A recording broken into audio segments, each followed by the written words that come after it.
దేవుని గ్యారేజ్ ఇచ్చట మనుషులకు రిపేర్లు చేయబడును. ఇది విన్నంటనే ఏం గుర్తొచ్చింది మీకు?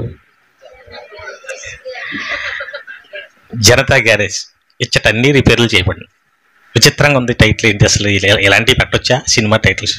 చాలామంది నాకు మెసేజ్లు పెట్టారు స్టేటస్లో, గ్రూపుల్లో చూసి, దేవుని వాక్యాన్ని సినిమా టైటిల్తో పెడుతున్నారు ఏంటి అని. దేవుని వాక్యం ఎలా బోధించాలో చాలామందికి తెలియదు. అంటే ఇలాగే బోధించాలని ఒక గిరేసుకున్నారు, తెలియక పాపం. ఆ పదాలే వాడాలి, ఆ మాటలే మాట్లాడాలి ఎప్పుడు. కానీ దేవుని వాక్యం ఎలా బోధించాలో దేవుడు చెప్పాలి. ఈ ప్రపంచంలో నెంబర్ 1 బోధకుడు ఎవరంటే యేసుక్రీస్తు. ఇంకా ఆయనకి మించిన బోధకుడు ఎంత నెంబర్ 1 అంటే, 3 రోజులు ప్రసంగం చెబుతుంటే తిండి మానేసి 3 రోజులు కూడా కదలకుండా కూర్చున్నారంటే, 3 రోజులు తిండి మానేసి నిద్రపోకుండా నిలబెట్టి కూర్చోబెట్టి చెప్పాలంటే ఎంత టాలెంట్ ఉంటే చెప్పగలుగుతాం. మనం 3 రోజులు అలా ఉంచండి, 3 గంటలు చెప్పించగలమా? మెల్లగా జారిపోతుంటారు. ఫోన్ పెట్టుకుని ఒకరు, ఏదో మాట్లాడుకుంటూ ఒకరు, లేదంటే పిల్లల్ని గిల్లేసి ఏడ్చేస్తుందని లేకపోతుంటారు. సరే, అలా లేకపోతే మరి ఏం చేస్తాం? కానీ 3 రోజులు అంటే ఆయన బోధలో అన్ని టెక్నిక్స్ తెలుసు అన్నమాట ఆయనకి. అలాంటి యేసుక్రీస్తుని ఫాలో అవ్వాలి బోధకుడు ఎవరైనా. అది స్కూల్ టీచర్ అయినా ఎవరైనా, స్పీచింగ్ టెక్నిక్స్ ఎలా బోధిస్తే ఎదుటి వాళ్ళు అర్థం చేసుకుంటారు, ఎలా బోధిస్తే ఎదుటి వాళ్ళకి అర్థం అవుతాయి, ఆసక్తిగా ఎలా నిలబెట్టగలం, ఇది యేసుక్రీస్తు వారిని ఫాలో అవ్వాలి. నేను ఆయన్నే ఫాలో అవుతాను. చాలామంది చర్చికి ఆదివారం వెళ్ళాలంటే చిరాకు పడిపోతుంటారు. మళ్ళీ ఆదివారం వచ్చినారు బాబు, మళ్ళీ వెళ్ళాలా? చాలా చర్చలు ఇదే. నేను ఇంతకుముందు వెళ్ళి చర్చ కూడా ఇదే అనిపించింది నాకు. భలే సెలవు వచ్చిందిరా ఆదివారం అనుకుంటే మళ్ళీ ఆదివారం ఒక పూట అక్కడికి వెళ్ళాలి. బోర్రా బాబు. ఎందుకు? అదే మాటలు, అయ్యే రెఫరెన్స్లు, అయ్యే ప్రసంగాలు. ఒక టైటిల్ ఉండదు, ఒక సబ్జెక్ట్ ఉండదు, ఏ ఉండదు. కృప, ప్రేమ, ఇంకేంటి, దయ, నిరీక్షణ, తీర్పు. ఇదే ఎన్నిసార్లు అంటాం ఇవన్నీ. అందుకే చర్చిల్లో కానీ అక్కడక్కడ మీటింగుల్లో కానీ చాలామంది పాపం ఎందాం ఏదో చెప్తారని వెళ్ళి కూర్చుంటారు. ఆ బోధ సోది బోరు కొట్టేసేటప్పటికే ఫోన్లు చూసుకున్న ఒకడు, వెళ్ళిపోయేవారు ఒకడు. పాపం తప్ప వాళ్ళ కాదు, ఎవరిది? చెప్పేవాడిది. ఎందుకంటే ఏదైనా ఎవడైనా బలవంతంగా ఎక్కడంటాడు, ఏదైనా ఇంట్రెస్ట్గా ఉంటే వింటాడు. ఈరోజు ప్రసంగికులంతా బైబిల్ బోధనగానే ఇది ఒక బోరు సోది అనిపించేశారు. కానీ మనది అలా ఉండదు. మనది ఒక టైటిల్ ఉంటుంది, ఒక సబ్జెక్ట్ ఉంటుంది. మీకు తెలిసి తేడా తెలిసే ఉంటుంది కదా. ఆ టైటిల్స్ కూడా ఎందుకు పెడతామంటే, ముందు పలానా సబ్జెక్ట్ చెప్పబోతున్నాం, అలా చెప్పబోతున్న దానికి జనాల్లో కొంత ఆలోచన రావాలి. ఏం చెప్పబోతున్నాడు దానికి ఒక టైటిల్. సినిమా టైటిల్ పెడుతుంటారు, అదేదో స్టోరీ రాసుకుంటాడు, ఆ స్టోరీకి ముందు ఒక టైటిల్ వదులుతాడు. ఆ టైటిల్ ఆసక్తిగా ఉండాలి, ఆలోచింప చేయాలి. అసలు సబ్జెక్టే లేనప్పుడు టైటిల్ కూడా వస్తుంది ఇంకా. అందుకే టైటిల్ పెట్టి ఆలోచింప చేస్తాం. ఈ టైటిల్స్ ఎలాంటివి పెట్టవచ్చా అంటే, దేవుని గ్యారేజ్ అన్న అందులో ఇది ఒక ఉపమానం. ఏదైనా ఒక బోధ చెప్పినప్పుడు బోధలో తీసుకోవాల్సిన ప్రధాన సూత్రం ఏంటంటే ఉపమానాలతో చెప్పాలి బోధ. యేసుక్రీస్తు బోధ హైలైట్ అవ్వడానికి కారణం ఏంటి? ఒకసారి చూద్దాం, చూడండి. మార్కు సువార్త 4వ అధ్యాయం 33వ వచనం.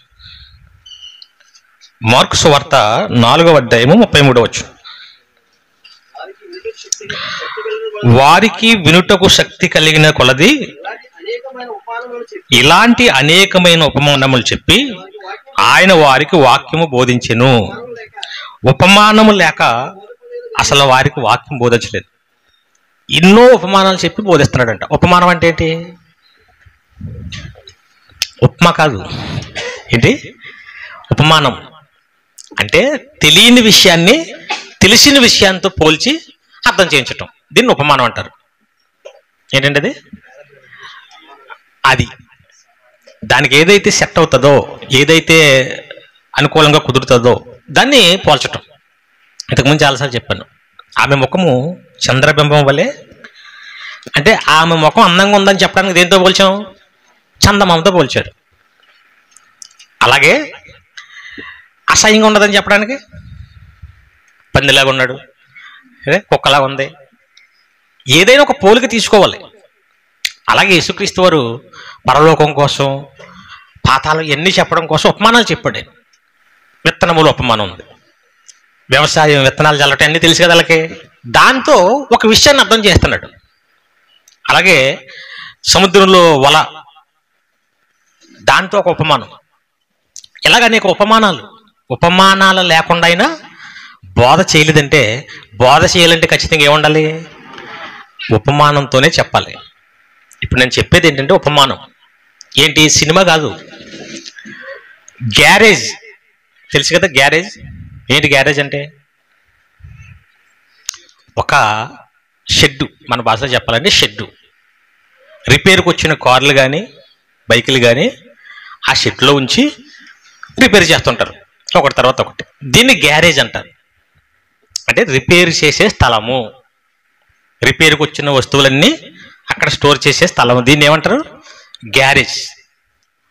దీన్ని ఉపయోగించుకున్నాడు, ఒక స్టోరీ కట్టి దీని మీద ఒక టైటిల్ పెట్టి జనాలను రాబట్టుకుని డబ్బుల కోసం వాడు ఏదో చేశాడు. ఇప్పుడు దాన్ని మనం చెప్పుకోవట్లేదు, మనం ఏం చెప్పుకుంటున్నాం? ఆ గ్యారేజ్ అనే దానితో దేవుడి జ్ఞానాన్ని నేర్చుకుంటున్నాం. దీన్ని ఏమంటారు? ఉపమానంతో చెప్పే బోధని అర్థం. ఇది అర్థం కావాలి కదా. ముందు ఒకటి పెట్టామంటే టైటిల్ ముందు వినాలి. ఎందుకు పెట్టాడు, ఇది ఏ ఉద్దేశంతో పెట్టాడు?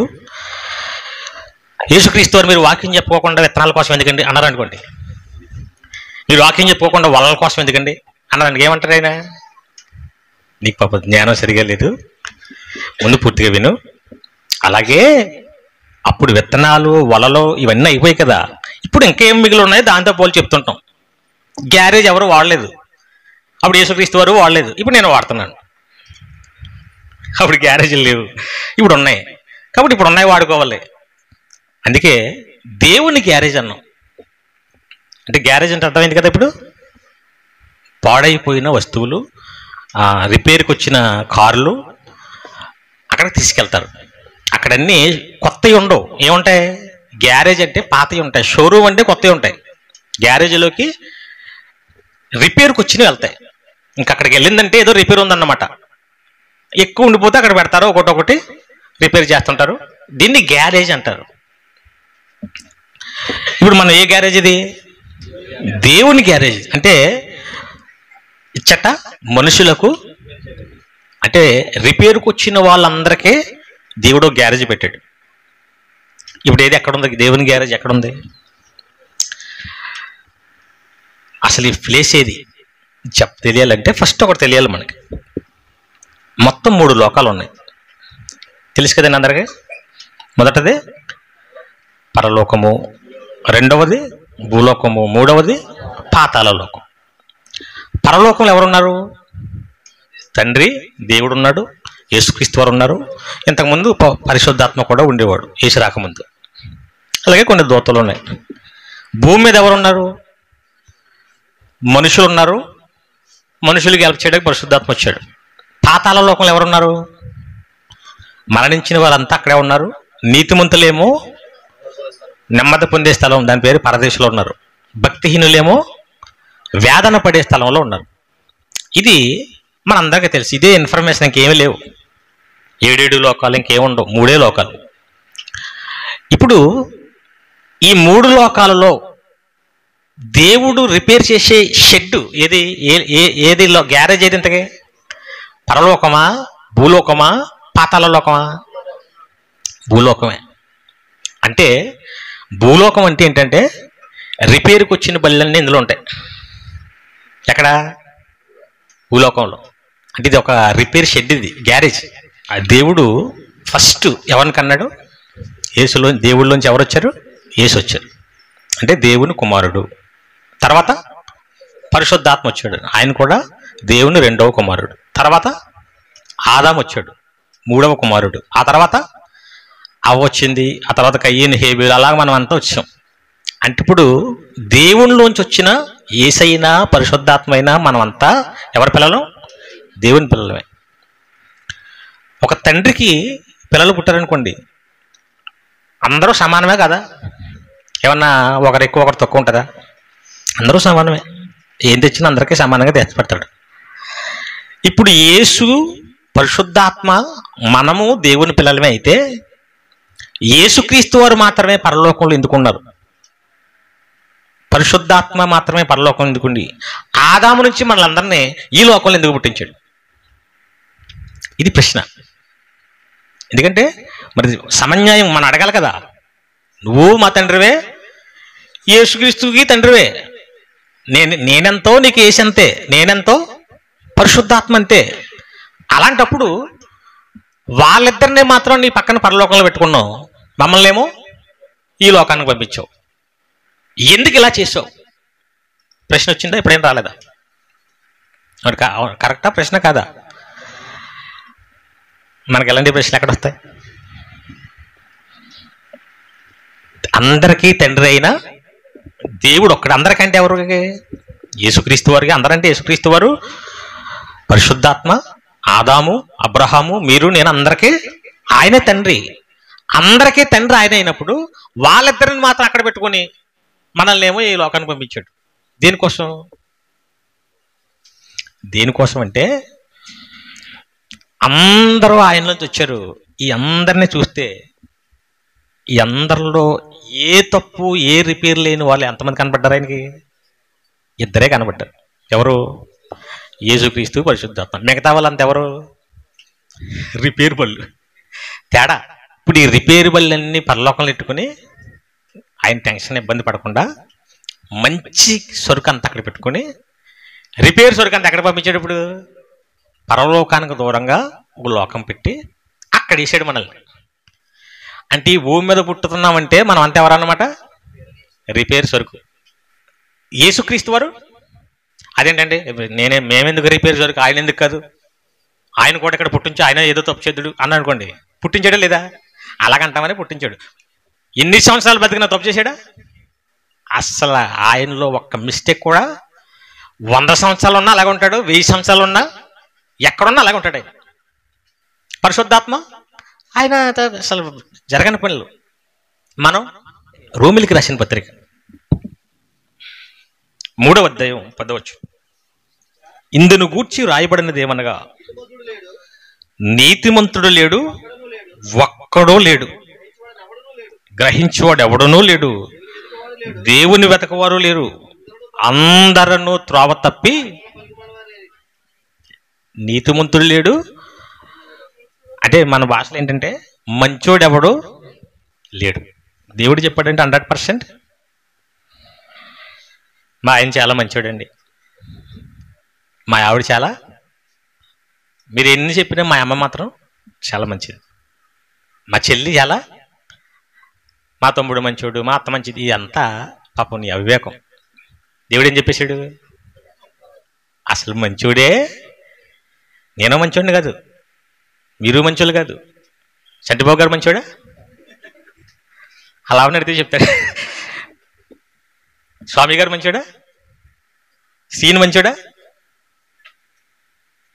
అయ్యో నవ్వుకుంటున్నారు అందరూ. ఎవరో మంచోడు కాదు. అబ్రహాం మంచోడా? మంచోడు కాదు. పౌలు మంచోడా? దావీదు మంచోడా? ఎవరో. సరే అందరూ మంచోడు కాదంటే ఎంత ఆనందంగా ఉంటుంది మనకి. అదో ఫీలింగ్.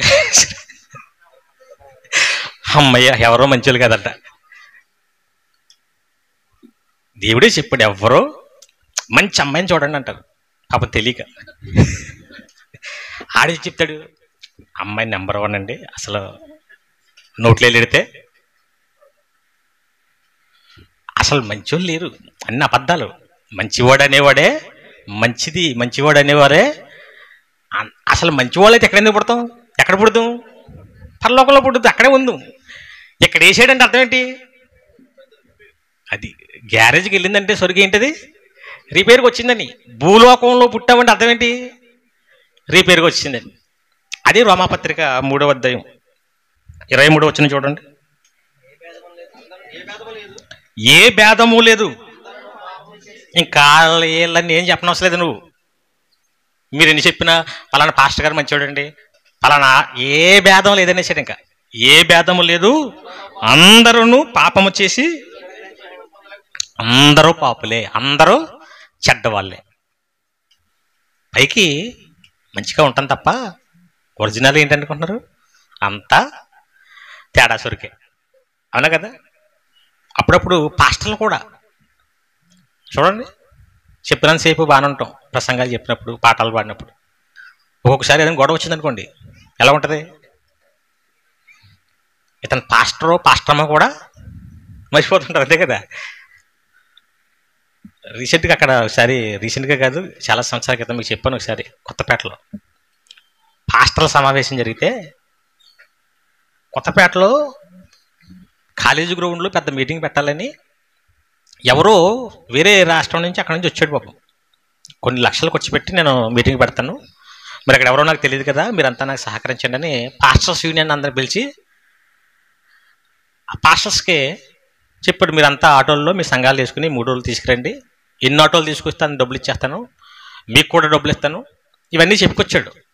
చెప్పుకొచ్చి పాస్టర్కి ఒక బ్యాగు ఎంత అమౌంట్ 500 ఎంత ఇచ్చేటప్పుడు, నేను మా ఇంటికి హౌస్ సంబంధించిన లోన్స్ కోసం తిరుగుతున్నప్పుడు ఆ పక్కనే ఇంతకీ హౌస్ లోన్ సంబంధించింది కొత్తపేటలో.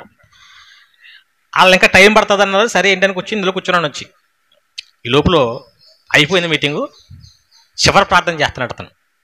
మీటింగ్ పెట్టించి అతను, మీ అందరికీ సమృద్ధిగా భోజనాలు ఏర్పాటు చేశాను, మటన్ బిర్యానీ అన్నీ ఉన్నాయి, కాకపోతే వడ్డించేవాడు ఇద్దరే ఉన్నారు అక్కడ, కాబట్టి అందరూ ఒకేసారి వెళ్ళిపోకండి, ఒకరి తర్వాత ఒకరు వెళ్ళండి, ఆ తర్వాత మీరు సమృద్ధిగా తిని వెళ్ళండి అని ప్రార్థన చేసుకుందాం అన్నాడు.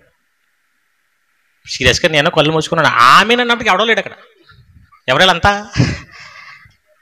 అందరూ తెల్ల చొక్కాలే, ఆ దీక్ష చుట్టూ పడిపోయారు, డొంకల మీద మేకలు పడినట్టు అంతే ఒడ్డుని చేసుకున్నారు. ఒడ్డుని చేసుకున్నప్పుడు ఆ ప్లేట్ రావట్లేదు ఎంత వెనక్కి.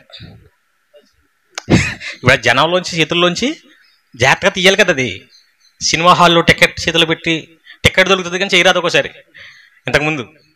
అలాగా ప్లేట్ రావట్లేదు, జాగ్రత్తగా అలా లాగి దాన్ని ఎలాగ మళ్ళీ చేతితో పసి పెట్టుకుని అలాగ వెళ్తుంటే ఇంకో పాస్టర్ ఇంకో ప్లేట్ లాక్కున్నాడు. ఈ మోస వెళ్ళి ఇటు చేయి తగిలింది, ఆ ప్లేట్ వెళ్ళి పాస్టర్ మీద పడింది. ఆ పాస్టర్ అందేమో తెల్లచీర, ఆ పైనుంచి మాంసం ముక్కలు, బిర్యానీ, పులుసు అలా చీరమేంచి అలా జారిపోతుంటే ఊరి మీ బూడిద ఎత్తిపోయా. ఎవరిని? పాస్టర్లా పందులా? అప్పుడు అనుకున్నాను నేను, ఈవిడ పాస్టర్ అమ్మని మర్చిపోయింది, అయినా ఈవిడ కూడా చెడ్డదే పాపం, అంతే కదా, చెడ్డదే కదా, మరి అందరూ చెడ్డోళ్ళే. అప్పుడప్పుడు మా అత్తగారు మంచిది కదండి అని చెప్తుంటారు సరే, అత్తగారు అయితే కోడలు మంచిది కాదండి.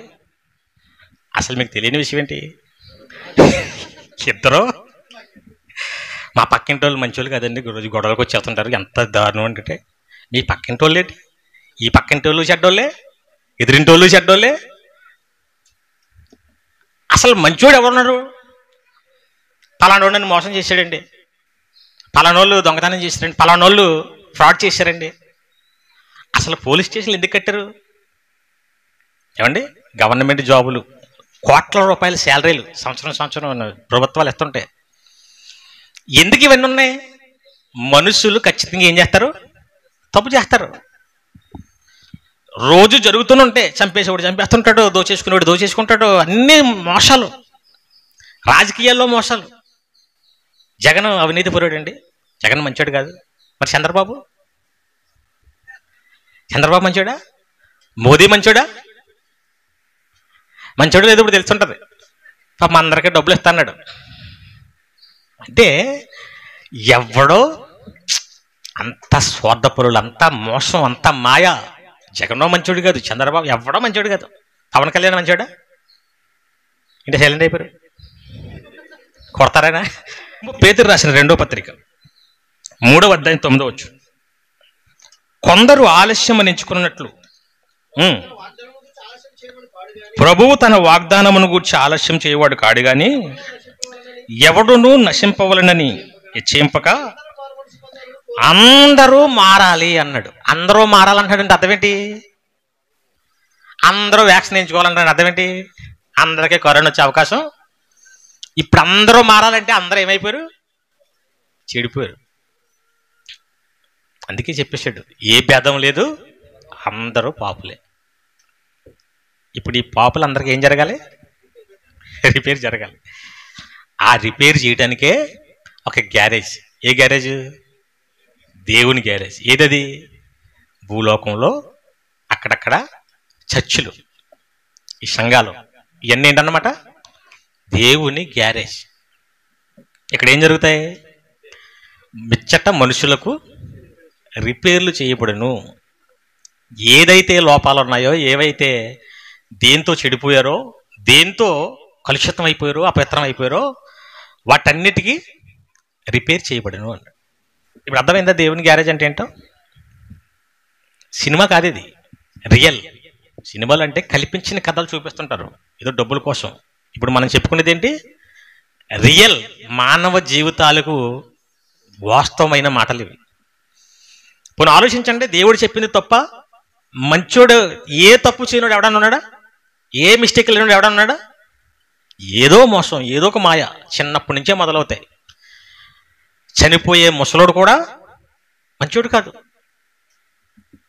అందుకే అప్పుడప్పుడు గొడవలు ఆడుతుంటారు చూసారా? కంప్లైంట్స్, ఒకరంటే ఒకరు కంప్లైంట్స్ ఇచ్చుకుని, మా ఆయన మంచోడు కాదు, మా ఆవిడ మంచిది కాదు, ఇలా ఈ కంప్లైంట్స్ అన్నీ చూస్తుంటే అప్పుడు ఏం అర్థం చేసుకోవాలి మనం? అసలు ఎవరో మంచోళ్ళు కాదని నీకు అర్థం కావాలి ఫస్ట్. అసలు మంచోడు ఎవడు లేడన్నప్పుడు ఇంకా మంచోడు కాదండి, ఇలా నన్ను మోసం చేసేసాడు, నన్ను మోసం చేసేసింది, మోసం చేసేసాడని నేను ఇప్పుడు కొత్తగా కాదు, మనిషే ఎవరో మోసగాడు. మా తప్పుడు వ్యక్తి మనిషి అంటేనే. అసలు ఈ భూమి మీద పుట్టాడంటేనే కరెక్ట్ కాదు కాబట్టి పుట్టాం. ఇందాక చెప్పాను కదా, కరెక్ట్ అయితే ఎక్కడ పుడతాం? పరలోకంలో పుడతాం. ఇక్కడ పుట్టామంటే అందుకే ఇక్కడ మనిషి అనగానే ఎవరైనా మోసగలరు. ఇలాంటి పాడైపోయిన వీళ్ళకి రిపేర్ చేయడానికి మెకానిక్ కావాలి కదా. ఎవరా మెకానిక్? రిపేర్ లేనోడే రావాలి ఎవరైనా. అందుకే లూకాసు సువార్త 19వ అధ్యాయం 10వ వచనం చూడండి. నశించిన దానిని వెదకి రక్షించుటకు మనుష్య కుమారుడు ఈ లోకానికి వచ్చాడు. దేనికి వచ్చాడంటే ఆయన యేసుక్రీస్తు వారు పాడైపోయిన సరుకుని బాగు చేయడానికి వచ్చాడు. పరలోకంలో బాగు చేయొచ్చు కదా, అక్కడి తలపోటు పెట్టుకోలేదు ఆయన, అక్కడి గందరగోళం పెట్టుకోలేదు. పరలోకానికి దూరంగా ఒకటి ఏర్పాటు చేశాడు, ఇక్కడే రిపేర్ చేస్తాడు.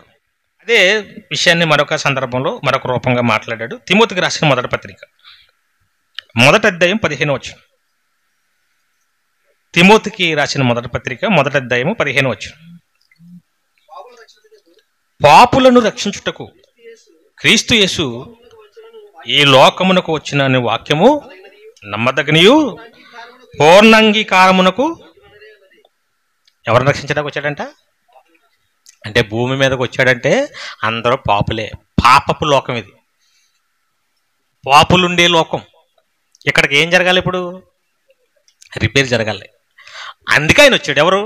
యేసుక్రీస్తు. ఆయనే మెకానిక్ అయిన. ఎందుకంటే రిపేర్స్ వరకు షోరూంలో ఉండదు, అవునా కదా చెప్పండి? షోరూంలో ఏముంటాయి? Number 1 costly quality. రిపేర్ ఉండకూడదు. ఇంకా ఇప్పుడు షోరూమ్ ఏంటి మన భాషలో? పరలోకం. దేవుడు పర్ఫెక్ట్, పరిశుద్ధుడైన, రిపేర్ లేదు, లోపం లేదు ఆయనలో. యేసుక్రీస్తు వారు లోపం లేదు, పరిశుద్ధాత్ముడికి. ఇప్పుడు పాడైపోయింది ఎవరంటే మనమే. మనం కూడా పరలోకం వెళ్ళాలనే పాపం తండ్రిగా ఆయన కోరిక. ఇందాక చెప్పాం కదా, ఏ ఇద్దరిని అక్కడ పెట్టుకుని మనల్ని ఎందుకు ఎక్కడ పెట్టాడంటే చెడిపోయినా కూడా మనం వదిలేకుండా పాపం నాకు పిల్లలే కదా అని మనకేం చేస్తున్నాడు? మనకు అవకాశం ఇచ్చాడు. రిపేర్ సెట్ చేసుకుని మీ లోపాలు ఏంటో తెలుసుకుని మీరు వచ్చేయండి నా దగ్గరికి. ఇప్పుడు ఇక్కడికి వచ్చిన తర్వాత మనకేం జరగాలి? రిపేర్ జరగాలి. ఇలా రిపేర్ జరిగితేనే ఎక్కడికి వెళ్తాం మరలా? ఇదంతా దేవుడు వేసిన ఒక ప్లాన్. పాపం మనల్ని ప్రేమించి, అందరం ఆయన పిల్లలమే కదా, యేసుక్రీస్తు పరిశుద్ధాత్మే నా పిల్లలు కాదు, వీళ్ళే నా దగ్గర ఉంటే నాకు సంతోషం ఉండదు, అందరూ నాతోనే ఉండాలి. కానీ వాళ్ళు చూస్తేనేమో చెడిపోయారు, వాళ్ళు మంచోళ్ళు కాదు. అలాగని వదిలేసుకుందామా? ఎలాగోలా ఉన్న మరలా వీళ్ళని తీసుకుందాం, మరలా బాగు చేసి అయినా తీసుకుందాం. ఇది ప్లాన్. ఇది ఆ ప్లాన్ ఒకసారి చూపిస్తాను చూడండి. ఎపిసోడ్కి రాసిన పత్రిక 1వ అధ్యాయం 6వ వచనం. తన ప్రియుని యందు తనకు ఉచితముగా మనకు అనుగ్రహించిన తన కృపామహిమకు కీర్తి కలిగినట్లు తన చిత్త ప్రకారమైన దయా సంకల్పం చొప్పున యేసుక్రీస్తు ద్వారా తనకు కుమారులుగా, అంటే ఆల్రెడీ చెడిపోయాం కదా, మళ్ళీ ఆయన పిల్లలుగా స్వీకరించుటకై మనలను ముందుగా తన కోసం నిర్ణయించుకుని, ఇక్కడ చూడండి, మనము తన ఎదుట ఏ లోపం లేనివారుగాను నిర్దోషులుగాను ఉండాలని ఈ భూమి పుట్టి, గ్యారేజ్, భూమి అంటే గ్యారేజ్ కదా, ఇది పుట్టించక మునిపే ప్లాన్ చేసుకున్నాడు ఆయన. అది కూడా దేని చేత? మనల్ని ఇంకా ప్రేమిస్తున్నాడు కాబట్టి, చెడిపోతామని తెలిసినా, మనం మంచోళ్ళు కాదని తెలిసినా ప్రేమించి మరలా వీళ్ళని రిపేర్ చేసి తీసుకుందాం మరలా వెనక్కని యేసుక్రీస్తు ద్వారా ఒక ప్లాన్ వేసుకున్నాడంటే. ఇది ప్రపంచానికి తెలుసా? యేసు విదేశీ మొత్తం ఈ సోది మాట్లాడుతున్నాడు. ఎందుకంటే రిపేర్ సొరుకు కదా, అలాగే మాట్లాడతాడు. ఇప్పుడు మరలా మనం పరలోకం పొందుకోవాలంటే, దేవుని ఎదుట పరిశుద్ధులుగా అలాగ అవ్వాలంటే ఇక్కడ రిపేర్ జరగాలి. అలా రిపేర్ చేయడానికి వచ్చిన వాడే యేసు. ఎలా జరుగుతుంది రిపేరు? ఆయన మాటలతో. కార్లు అనుకోండి, రెంచులు, సుత్తులు, స్క్రూలు ఇవన్నీ ఉంటాయి. చొట్టబడిపోయింది అనుకోండి కారు, అది తీసే మార్గం వేరే ఉంటుంది. మనకి రిపేర్లు వస్తే ఏం చేయాలి? మనల్ని దేవుని మాటలతో. మైండ్ చెడిపోయింది మనంతగా, రిపేర్ ఎక్కడొచ్చింది? మైండ్, మనసు, అక్కడ రిపేర్ చేయాలి. అందుకే మారు మనసు పొందాలి. బైబిల్లో దావీదు మంచోడా? ఎవడి మంచోడండి? ఎవరో పాపం స్నానం చేస్తుంటే చూసేసాడు. చూసేయటమే కాకుండా పిలిపించుకున్నాడు. పిలిపించుకుని ఏం చేశాడు? పాడు చేశాడు. పాడు చేసిన తర్వాత మళ్ళీ ప్రెగ్నెంట్ అయింది. వాళ్ళ ఆయన ఏమి అద్దంలో ఉన్నాడు. మళ్ళీ ఏం చేశాడు? చంపించేశాడు. హత్య, తప్పుమే తప్పు. అంటే మంచోడు కాదు. ఎవరు? అబ్రహాం మంచోడా? నీకు పిల్లల్ని ఇస్తాను కంగారు పడకంటే వేరే ఆవిడతో పోయాడు. ఆ తర్వాత పెద్ద కొంపం వచ్చింది ఆవిడ. ఇవన్నీ తప్పు మీద. అలాగా మోసే తప్పు చేయలేదా? మోసే తప్పు చేశాడు. తప్పు చేయబట్టే కదా అక్కడికి వెళ్ళలేదు. ఎక్కడికి? కానాను. ఎవరు తప్పు చేయలేదు? ఆదాము తప్పు చేయలేదా? ఫస్ట్ అలా చేశారు. వండు తినొద్దంటే ఇంకేమండి? పౌలు తప్పు చేయలేదా? మొత్తం మూర్ఖుడు అతను, చంపేసేవాడు ఆడవాళ్ళని జుట్టట్టుకుని లేకపోయి. పేతురు తప్పు చేయలేదా? ఎవరు తప్పు చేయని వాళ్ళు ఉంటారు? అందరూ త్రోవ తప్పి ఏకముగా పనికి అంతా తప్పుడు సరికేది. ఇలాంటి వాళ్ళు ఈ భూమి మీద పుట్టామంటే ఇక్కడ రిపేర్ జరుగుతుంది అన్నమాట. ఇక్కడికి వచ్చాక మనం ఏం చేసుకోవాలి? ఇప్పుడు రిపేర్ చేసుకోవాలి. దేవుని మాటలతో, ఈ ప్రసంగాలతో మనకేం జరుగుతుంది? రిపేర్. అలాంటి రిపేర్స్ వరకు పౌలు అందరినీ చంపుతూ, మతపిచ్చి పట్టి, జుట్లట్టుకుని లేకపోయి దారుణంగా ప్రవర్తిస్తున్న అతనికి యేసుక్రీస్తు వచ్చి ఓ స్క్రూ వేసాడు, రిపేర్ చేసాడు. రిపేర్ చేసిన అది ఎలా ఉన్నాడు? ఆయన చంపేసేవాడు చావడానికైనా రాళ్ళుతో కొడుతున్నా, తిడతన్నా భరించుకుంటూ ఉన్నాడు తప్ప తిరగపడలేదు. ఏమైపోయాడు అనమాట? రిపేర్ చేయబడ్డాడు దేవుని మాటలతో. జక్కయ్య డబ్బు పిచ్చి పట్టేసింది. ఈ జీవితమే శాశ్వతం అనుకుని, డబ్బు ఉంటే గొప్పగా బతికేచ్చు అనుకుని అందరి దగ్గర అధిక వడ్డీలు తీసేసుకుని మోసాలు చేసి బతికేస్తున్నాడు. వచ్చాడు మెకానిక్. జక్కయ్య, ఈరోజు నీ నీ నీ రిపేరే. చెట్టుకి చూస్తున్నాడంట, పట్టుగా ఉన్నాడు కదా, నీ రిపేర్ ఇంటి దగ్గర నడుస్తున్నాడు, నీకు పెద్ద రెంచి చోటు వేయాలి. వెళ్ళాడు. వెంటనే రిపేర్ అయ్యి ఏమన్నాడు? ఎవరి దగ్గర అయితే తీసుకున్నానో 4 గంటలు ఇచ్చేస్తాను, అవసరమైతే నా సొంతది కూడా పనిచేస్తాను. ఏమైపోయాడు? రిపేర్ అయిపోయాడు. పేతురు అబద్ధం ఆడేసాడు ముందు, తర్వాత ఏమైపోయాడు? రిపేర్ అయిపోయాడు.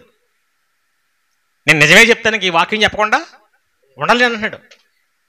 ఇవన్నీ చెడిపోయినవే మరలా రిపేర్. అంటే చెడ్డ మంచోళ్ళు అన్నమాట వీళ్ళంతా.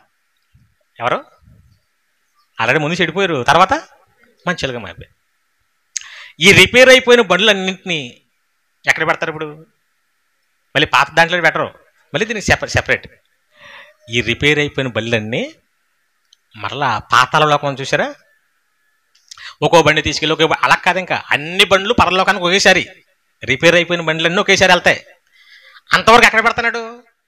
ఇంకో లోకం ఉంది, అదే పాతాళ లోకం. అందులో పరదేశ్ అనే ప్లేస్లో ఈ భూమి మీదకి వచ్చి రిపేర్ అయిపోయిన బళ్ళన్నీ, బాగుపడినవి అన్నీ అక్కడ పెడతాడు. ఇప్పుడు కొన్ని బళ్ళు ఇంకా రిపేర్ అవ్వవు. రిపేర్ అవ్వనప్పుడు ఏం చేస్తాం? ఒకసారి బండి అట్టుకెళ్ళాం, ఒక 5,000 10,000 తీసుకునేది చేసాడు, మళ్ళీ పోయింది, మళ్ళీ అట్టుకెళ్ళాం, మళ్ళీ పోయింది, మళ్ళీ అట్టుకెళ్ళాం. ఆడు కూడా ఏమంటాడు? బాబు ఇది వేరేది కొనుక్కోండి, ఇది పనిచేయదు, ఇంకా నేను కూడా చేయలేను. విసిగిపోయి ఏం చేస్తాను? ఇంకా అప్పుడప్పుడు కుర్చీలు ఇరిగిపోతాయి కదా, మరి ప్లాస్టిక్ కుర్చీ పాపం 500 600 పెట్టుకుంటాం మంచిదని. ఎవడో లోవాతన వచ్చి కూర్చున్నప్పటికీ టిటిక్మంటది, అంతే, ఒకే ఒక సౌండ్, అంతే. అది ఎందుకు పనిచేయదు, ఇంకా ఏం చేయాలి ఇప్పుడు? ఆ చిన్న మొక్కే కదా, నేను ఊరుకుంటే ఎందుకు పనిచేయదు ఇంకా అది. అప్పుడు ఒకడు వస్తాడు, పాత సామాన్లు కొంటాం, ఇరిగిపోయిన కుర్చీలు కొంటాం, పాడైపోయిన రేడియోలు కొంటాం. నీకు పాడైపోయిన ఆడికెందుకు? ఇప్పుడు మనకు పనిచేయదు కదా, ఆడెందుకు కొనుక్కుంటాడు? మరి ఆడేం చేస్తాడంటే బాగు చేస్తాడు దాన్ని, లేదా అదంతా తీసుకెళ్ళి ఆ ప్లాస్టిక్ అంతా ఒక దాంట్లో వేసేసి అది వాటర్గా తీసేసి దాన్ని మరలా కొత్త చైర్స్. అలాగే యేసుక్రీస్తు వరకు కూడా ఈ భూమి మీదకి ఎలా వచ్చాడైనా? పాత సామాన్లు కొంటాం. అది కదా మనం అంతే. ఎవరు? ఇరిగిపోయిన కుర్చీలు, పాడైపోయిన రేడియోలు, ఆగిపోయిన ఫ్రిడ్జ్లు, మనం ఇవన్నీ కొనుక్కుంటున్నాడు పాపం. ఆయన స్వరక్తం ఇచ్చి కొన్నాడు కదా, రక్తం ఇచ్చి కొన్నాడు ఆయన. ఆ ఇరిగిపోయిన కూర్చొని ఉరికినిచ్చేస్తాం మనం, బేరాలు ఆడుతుంటాం. మళ్ళీ పాపం ఇది ఇరిగిపోయిందంటే కొనుక్కొచ్చాక వచ్చాడు మహానుభావుడు అనుకోం మనం. 500 పెట్టుకున్నాం, ఏంటి 5 రూపాయలు కట్టిపోతావా? ఇప్పుడు ఉంచేసుకో అంటే ఏమంటావు? లేదు పడి నీకు ఒక పడదు, అలాగని కొనుక్కున్నావు అంటే అడిగి ఇవ్వబుద్ధి అవ్వదు. చూసారా? అందుకే ఇప్పుడు మనం ఎలాగో చెడిపోయాం, బాగు చేస్తానంటే ఆయన దగ్గరికి రాము. ఇప్పుడు డబ్బులు ఏమైనా తీసుకుంటున్నాడా? ఫ్రీ, ఉచితముగా. ఇలాంటి రిపేర్ ఎంత చేసినా ఇంక బాగుపడినప్పుడు స్క్రాప్ అంటారు కదా.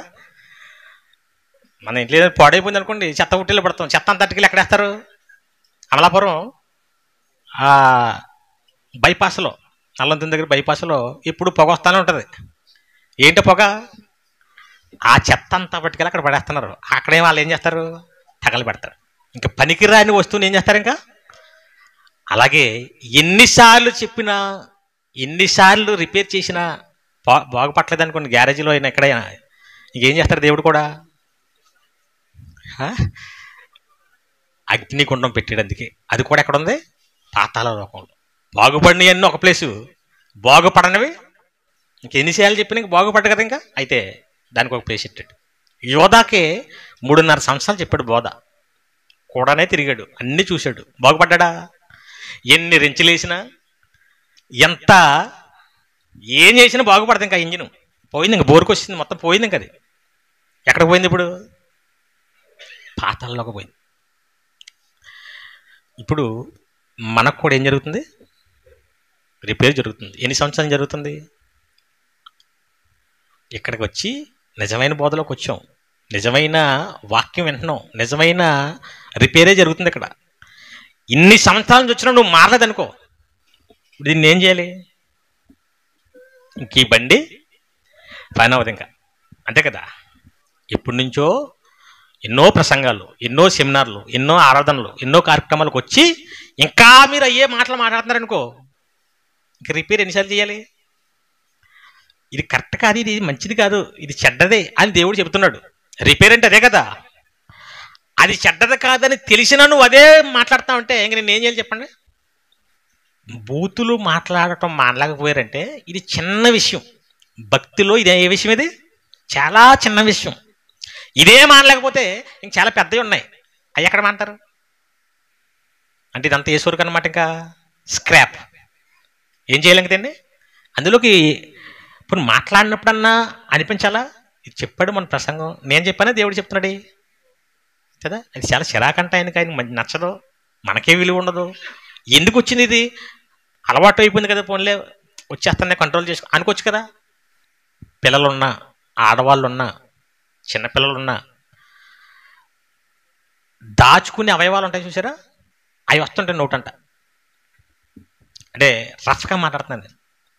మనం బయటకు చూపించకూడదు, కూతుర్లకి కొడుకులకి కొన్ని అవయవాలు చూపించకూడదు, అదేనా. తల్లి కానీ తండ్రి కానీ చూపించట్లేదు, మనం ఎంతకే కప్పుకుంటున్నాం బట్టలతో. ఏం చేస్తున్నాం, నోటంతయ్యే. అక్కడ కూతురున్నా ఆ రహస్య అవయవాల కోసం మాట్లాడతావు, కొడుకున్నా తల్లి ఏం మాట్లాడుతుంటది, ఆ అవయవాళ్ళు నోటంతా మాట్లాడుతుంటాయి. ఆ మాత్రానికి బట్టలు ఎప్పుకొని తిరగవచ్చు కదా. ఇంకా మాట్లాడుకునే బదులు చూపించుకుంటే బెస్ట్ కదా. అసలు అన్నం తిన్న ఎవడైనా సరే ఆలోచించాలి, అంతేనా. మనం పశువులం కాదు కదా, మృగాలం కాదు కదా. అది ఏంటి, ఆ మాట ఏంటి, ఈ మాట పిల్లలు ఉన్నారా, ఆడపిల్లలు ఉన్నారా, అసలు చిన్నపిల్లలు ఉన్నారా, అసలు అనొచ్చా అనకూడదా, అసలు ఈ దరిద్రం మాట కదా ఇది. అసలు ఇది దీనివల్ల ఏంటి అసలు ఆలోచిస్తారా. కాపురం చేసుకునేదాన్ని ఒక బూత్ కింద అది మాట్లాడేస్తుంటారు, ఈజీగా మాట్లాడేస్తుంటారు ఇవన్నీ. ఛే అనిపిస్తుంటుంది అప్పుడు నాకు, దరిద్రంరా బాబు. డబ్బంటే పిచ్చి, మోసాలు, పైకేమో భక్తుల్లా కూర్చుంటాం, లోపలేమో కుళ్ళి దరిద్రం, చెత్త ఆలోచనలు, ఇవన్నీ ఉంటే ఇంక పరలోకం ఎక్కడైతే ఇంకా రిపేర్ అవుతుంది. ఇంక ఎన్నిసార్లు విన్నా అంతేనే. ఇంకా కళా ఎన్నిసార్లు విన్నా మారకపోతే ఏమన్నాడు చెప్పనా, ఈ సరుకుని సామెతల గ్రంథం చూడండి ఒకసారి, ముగించేసుకుందాం. 29వ అధ్యాయం మొదటి వచనం. ఎన్నిసార్లు గద్దించినను, ఇందాక చెప్పాను కదా, ఒకసారి రిపేర్ చేస్తాం, 2 సార్లు చేస్తాం, పదే చేతికి వెళ్ళిన మెకానిక్ కూడా ఏమంటాడు, బాబు దీనికి అన్నం అంటాడా. ఇప్పుడు దేవుడు కూడా ఏమంటున్నాడు, ఎన్నిసార్లు వాక్యంతో రిపేర్ చేసినా గద్దించినా లోబడిన వాడు మరీ తిరుగు లేకుండా హఠాత్తుగా అంటే సడన్ డెత్, షాకింగ్, చచ్చిపోయింది ఆవిడ. ఏమన్నా మనం చచ్చిపోవడం పెద్ద కష్టమా, మనం చావాలంటే భూకంపాలు రావాలా, మన శరీరంలో చిన్న కంపం వస్తే సరిపోద్ది, అదే కదా. అందుకే దేవుడు కూడా ఏమంటున్నాడు, ఎన్నిసార్లు చెప్పినా వినరు మారరు అని తెలిస్తే ఏం చేస్తాడంట, తీసేయండి సరుకుని, తీసేసి అందులో పడండి, పాతాళ లోకానికి పంపించేస్తాడు. అందుకే ఈ ప్రసంగాలు, టైటిల్స్ ఇవన్నీ రకరకాల కోణాల్లో రకరకాల ఉపమానాలతో చెబుతున్నామంటే ఏం చేయమని, మారాలి. ఎదుటివాడు గొడవకు వస్తున్నాడు అన్యాయంగా, ఎదుటివాడు నేను తప్పుడుగా మాట్లాడుతున్నాడు, ఎదుటివాడు నేను చెడ్డగా అన్నాడు, నీ తప్పు లేదు కానీ అన్నాడు, నువ్వేం చేయాలి, దేవుడి విషయాల్లో తప్ప నీ వ్యక్తిగత విషయాలు ఏమన్నా నువ్వేమనుకోవాలి చెప్పనా. ఇలాగ చెప్పాడు కదా, ఇక్కడ పుట్టాడంటేనే చెడ్డోడు, మరి మంచోడు కాదు. కాబట్టి ఏం చేయలేం. ఇంకా యేసుక్రీస్తు వారు అందరిని ఎందుకు క్షమించాడు, ఆయన ముఖం మీద ఉమ్మేస్తున్నా, ఆయన కొట్టేస్తున్నా, ఆయన దారుణంగా మాట్లాడుతున్నా, తిండిపోతూ తాగుబోతూ తిరిగిపోతూ అంటున్నా, ఏ తప్పు చేయకపోయినా ఏమంటున్నాడు, తండ్రి ఇదేం చేస్తున్నారో. ఎందుకు క్షమించాడు ఆయనకు తెలుసు. పాపం ఇక్కడ పుట్టారంటేనే మంచోళ్ళు కాదు కాబట్టి ఇలాగంటారు. మరి మంచోడైతే దేవుడు అంటే బాధపడాలి, ఆయన పరిశుద్ధాత్మ అంటే బాధపడాలి, మనుషులంటే ఇప్పుడు పిచ్చి ఆసుపత్రి ఉంటుంది చూసారా, మెంటల్ హాస్పిటల్, అక్కడంతా ఎవరు ఉంటారు, పాపం బుర్ర సరిగా పనిచేయని వాళ్ళు ఉంటారు. డాక్టర్ దగ్గరికి వచ్చాకూడదు, మీకు వైద్యం చేస్తాను ఈ శీష్ అంటున్నాడు అనుకో, ఇంజెక్షన్ పెట్టుకుని, డాక్టర్ నేనా నువ్వా, బుద్ధి ఉందా నీకు అసలు ఆయన గొడవ పెట్టుకుంటాడు ఆడితోటి. ఎవడా నీకు ఎంబీబీఎస్ ఎక్కడ చదువు, నువ్వు సర్టిఫికేట్ పట్టరా అంటాడా. అలాగ అన్నాడంటే ఈ డాక్టర్ కూడా ఎవరు, వీడు పెద్ద పిచ్చాడు. అప్పుడు ఆడు ఏమంటాడు, డాక్టర్ వైద్యం చేస్తాను అయినా, సరే ఆ వార్డులో కూర్చో వస్తాను నేను, ఇంజక్షన్ చేద్ది కానీ అనే పాపం మెల్లగా, అంతేనా, కోప్పడ్డు, ఇసుక్కోడు, క్షమిస్తాడు. ఎందుకు, పాపం పిచ్చాడు కదా. ఒకడు వచ్చి బాక్సింగ్ చేస్తానన్నాడు అనుకో, పిచ్చాడు రాయితే అని ఈడు కూడా ఎలాగంటున్నాడు అనుకో, ఈడేవాడు పెద్ద పిచ్చిడు, బాక్సింగ్ చేస్తావా, ఓకే ఆ గ్రౌండ్ కావాలి కదా దానికి, ఆ గ్రౌండ్లు అవన్నీ చేతికెట్టుకుని పట్టుకొస్తాను, అప్పుడు చేసుకుందాం, ఏదో పాపం కావాలి. యేసుక్రీస్తు వారు కూడా ఎవడేమన్నా ఏమనట్లేదంటే అర్థం ఏంటి? వీళ్ళంతా పిచ్చి సొరికిది ఆడు అలాగ అంటాడు. ఇంకా ఇప్పుడు మారిపోయామనుకో, మనం కూడా వైద్యం చేసుకుని మనం ఎలా చూడాలి? ఇప్పుడు అందరినీ నువ్వు మారిపోయావు, మీ ఆవిడ మారలేదు, రకరకాల మాట్లాడేస్తుంది, రకరకాలుగా మాట్లాడేస్తుంది, దారుణమైన మాట్లాడుతుంది. అప్పుడు నువ్వేనుకోవాలి? అవునులే మరి చెడిపోయింది కదా, ఇంకా ఎలాగంటది, ఇంకా ఇంకా మారలేదన్నమాట.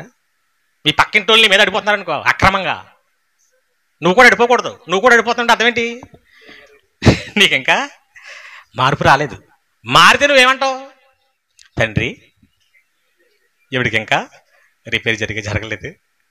అప్పుడు ఏం చేయాలంటే అర్జెంటుగా నీ పక్కింటోళ్ళతో నీకు ప్రాబ్లం రాకుండా ఉండాలంటే ఈవిని రిపేర్ దగ్గర తీసుకెళ్ళిపోవాలి అని గొడవ అయిపోయిన తర్వాత నువ్వు ఏం చేయాలి? చచ్చికొచ్చేయమ్మా, లేదంటే మీటింగ్ పెడతాం, మీటింగ్ రామ్మా, రిపేర్ జరగాలి కదా.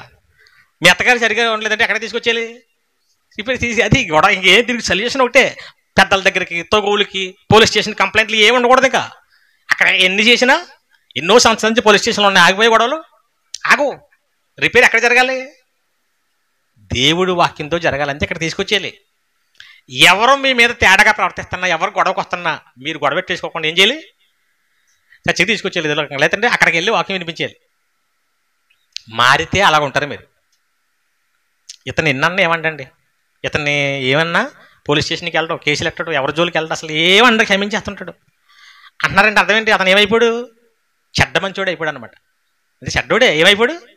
మారిపోయాడు పాపం. రిపేర్ జరిగిపోయింది. అలా రిపేర్ అయిన వాళ్ళు మాత్రమే ఎక్కడికి వెళ్తారు? అలా రిపేర్ అయిపోయిన ఒక యోధ, రిపేర్ అయిపోయిన యోధ అంటే యోధ కాదు, యోధ పత్రిక రాశాడు కదా ఆ యోధ. అలాగే ఒక యాకోబు, ఒక పౌలు, ఒక మోషే, ఒక దావీదు, అందరూ ఎక్కడ ఉన్నారు? ఇప్పుడు పరదేశంలో ఉన్నారు. మిగతా వాళ్ళు కూడా రిపేర్ అయితే వీళ్ళందరినీ కలిసి యేసుక్రీస్తు వారు ఏం చేస్తారు? షోరూమ్ తీసుకెళ్ళిపోతారు దేవుడి దగ్గరికి. మిగతా రిపేర్ కాని సరుకంతా ఎక్కడ పోద్ది? పాతాళం. మన అక్కడ కాలిపోయి ఆగిపోద్దా? అమలాపురంలో పొగగా ఎప్పుడు వస్తున్నట్టే పాతాళంలో కూడా మండుతూ, ఎందుకంటే చెడ్డోళ్ళని తెలిసినా మళ్ళీ అవకాశం ఇచ్చి మన కోసం ఆయన మళ్ళీ ఇక్కడికి వచ్చి పరిశుద్ధాత్మ వచ్చి, వాళ్ళ మంచోళ్ళే, వాళ్ళు రావాల్సిన పని లేదు అసలు, వాళ్ళ మంచోళ్ళే కదా, వాళ్ళకి ఎందుకు ఈ బాధ? కానీ వచ్చి మన కోసం ప్రాణం పెట్టి మళ్ళా అనేకుల చేత ఈ మాటలన్నీ వినిపిస్తుంటే మనం ఇన్ని నేర్చుకున్నా మనలో ఎటువంటి మార్పు రాకుండా ఆడు మంచోడా ఈడు మంచోడా, అసలు నీ కోసం నువ్వు ఆలోచించి ఎవడ మంచోడైతే నీకెందుకు? నీ ఇగోలు, నీ పగలు, నీ దరిద్రాలు ఇవన్నీ ఇంకా నువ్వు మారవన్నమాట. అప్పుడు ఏదో రోజు నీకేమవుతుంది? సడన్ షాక్, బ్రేకింగ్ న్యూస్ వస్తుంది. అగ్ని ఆరదు. కాబట్టి అవకాశం ఉన్నప్పుడే మారిపోదాం. మారిపోయినట్టు కనపడాలి మన అనేకులకి, మనలో కనపడాలి మార్పు. నాకు మ్యాక్సిమం ఎవరో కనపడలేదు పెద్దగా. మారిపోయారు, మారిపోయిందిరా. మారిపోతే గొడవలు ఉండవు, నీ వల్ల ఎవరికి సమస్యలు ఉండవు. ఒకవేళ నిన్ను ఎవరైనా నువ్వు పెద్ద పట్టించుకో. ఇలాంటి లక్షణాలు నీలో కనపడాలి. ఇవన్నీ కనబడితే నువ్వు మారిపోయినట్టే. అలా మారడానికే దేవుని గ్యారేజ్. ఇక్కడ మనుషులందరికీ ఏం జరుగుతుంది? మత పిచ్చి పట్టినోడికి, కుల పిచ్చి పట్టినోడికి, డబ్బు పిచ్చి పట్టినోడికి, ఇగో పిచ్చి పట్టినోడికి, అన్ని రకాల రోగాలకి రిపేర్స్. అర్థమైందా పాఠం? ఇప్పుడు ఇదేమైనా సినిమా స్టోరీ చెప్పానా? జనతా గ్యారేజ్ కోసం ఏం చెప్పానా? అందుకే ఏదైనా పెట్టినప్పుడు ముందేం చేయాలి? వినాలి. విన్న తర్వాత అప్పుడు మాట్లాడాలి. ఇది దేవుని గ్యారేజ్. ఏది ఇప్పుడు దేవుని గ్యారేజ్? ఏది? భూలోకంలో సంఘాలు. ఇక్కడ రిపేర్ అయినవే పరలోకం వెళ్తాయి. ఇక రిపేర్ కాదు అని తెలిసిపోతే పాతాళానికి వెళ్ళిపోతాయి. క్లారిటీ కొంచెం చూసారా దేవుడు చెప్పింది? ఇప్పుడు ఎలా చెప్తే కొంచెం అర్థమైంది? అర్థం కాలేదా? ఈ ఉపమానంతో చెప్తే అర్థమైంది. గ్యారేజ్కి వెళ్ళేది బళ్ళు, కార్లు. అది రిపేర్ అయితే ఎవరు ఆనందపడతారు? కారు ఆనందపడతారు. ఎంతకీ ఆ కారు ఓనర్ ఆనందపడతాడు. కారుకి రిపేర్ అవ్వకపోయినా ఒకటే, అయినా అవ్వకపోయినా ఒకటే. కానీ అవ్వాలని ఎవరు కోరుకుంటారు? మనం రిపేర్ అయితే ఎవరు ఆనందపడతారు? దేవుడు ఆనందపడతాడు. దేవుడు ఆనందపడిన ఆయనకి ఏం కలిసి రాదు. ఇంతకీ మనం రిపేర్ అవ్వాలని ముందు మనకే ఉండాలి. అమ్మయ్య నేను మారిపోయాను, నేను రిపేర్ అయిపోయాను. ఇప్పుడు కారు రిపేర్ అవ్వడానికి కారుకి ఏమి నష్టం ఉండదు, ఓనర్కి నష్టం. ఇప్పుడు మనం రిపేర్ అవ్వలేదనుకోండి, దేవుడికి ఏమైనా నష్టమా? రిపేర్ అయిందండి పడేస్తాడు. అంటే ఎవడొస్తాడో ఆయనే చూసుకుంటాడు ఆయన. ఇక్కడ రిపేర్ అవ్వకపోతే ఎవరికి నష్టం? కాబట్టి విన్న ప్రతిదీ మీలో ఏమైనా దేవుడికి వ్యతిరేకమైన కార్యక్రమాలు ఉంటే అవన్నీ ఆపేయండి. ఇంకా ఎన్నోసార్లు చెప్తున్నాను, రాజకీయాల జోలికి వెళ్ళొద్దని చెప్పాం. రిపేర్ అయ్యారా? మనకు ఆ పిచ్చి ఉంటానే ఉంటుంది. జగన్ అంటే కోపం ఒకడికి, చంద్రబాబు అంటే పొలుకురికేతాడు ఒకడు. పోనీ ఎప్పుడన్నా వాళ్ళతో కలిసావా? జగన్తో కానీ చంద్రబాబు ఎప్పుడన్నా మాట్లాడారు పక్కన కూర్చొని? నీ మాట్లాడలేదే చేయలేదు కానీ నీకు పగ ఎక్కడి నుంచి? ఆడా ఆ ఎదవా ఈ ఎదవా అంటారు చంద్రబాబుని. నీకు ఎవడ అసలు నీకు నీ ముఖం ఎప్పుడైనా చూసారా వాళ్ళు? అంటే నువ్వు ఏ సరుకు అన్నమాట, ఇంకా రిపేర్ సరుకు. వాళ్ళు చెప్పే సోదినేసి, వాళ్ళు చెప్పే అబద్ధాలు వినేసి. రాజకీయ నాయకుడు అంటే సేవకుడు, అవునా? మినిస్టర్ అంటే దాని అర్థం ఏంటి? మినిస్టర్ అంటే పరిచారకుడు, సేవ చేసేవాడు. ఎవరికి? ఇప్పుడు మనకి సేవ చేసేవాడు అంటే మనం ఎవరు? ప్రజలు మనకండి. అంటే మనం ఏ స్టేజ్లో ఉన్నాం? ఇప్పుడు సేవ ఎవరికి చేస్తారు? బాసుకి చేస్తారు, అవునా? ఇప్పుడు మినిస్టర్ సేవకుడు అయితే మనం ఎవరు? బాసులు. మనం బాసులా ఉంటామా? డీకే బోసుల్లో ఉంటాం, అంతే కదా. అధిగారు వచ్చారు, మినిస్టర్ గారు వచ్చారు, దండాలండి, నీ కాళ్ళు మొక్కుతా బాంచన్. ఆడొత్తుంటే నూరావలించేసి దడదలాడిపోయి కాళ్ళు అట్టేసుకుని, ఏంటిది అసలు? నువ్వెవరు? నీకు సేవ చేయడానికి వచ్చాడు 5 సంవత్సరాలు. నువ్వు శాలరీ ఇస్తున్నా వాడికి, ఊరికనే చేయడు.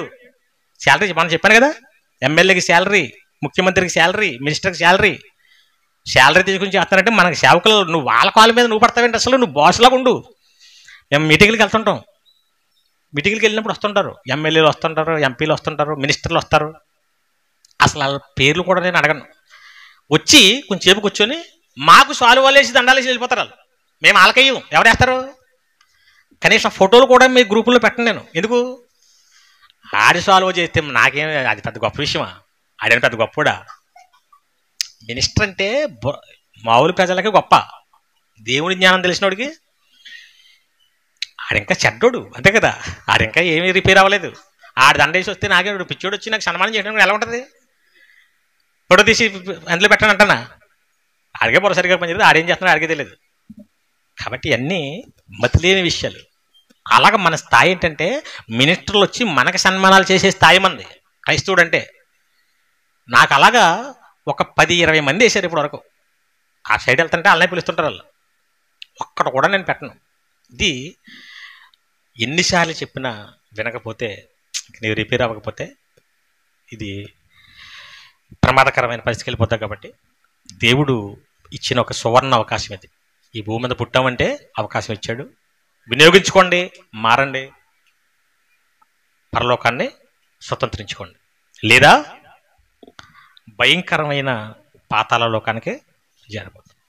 శ్రద్ధగా ఉన్న మీ అందరికి వందనాలు చెల్లిస్తూ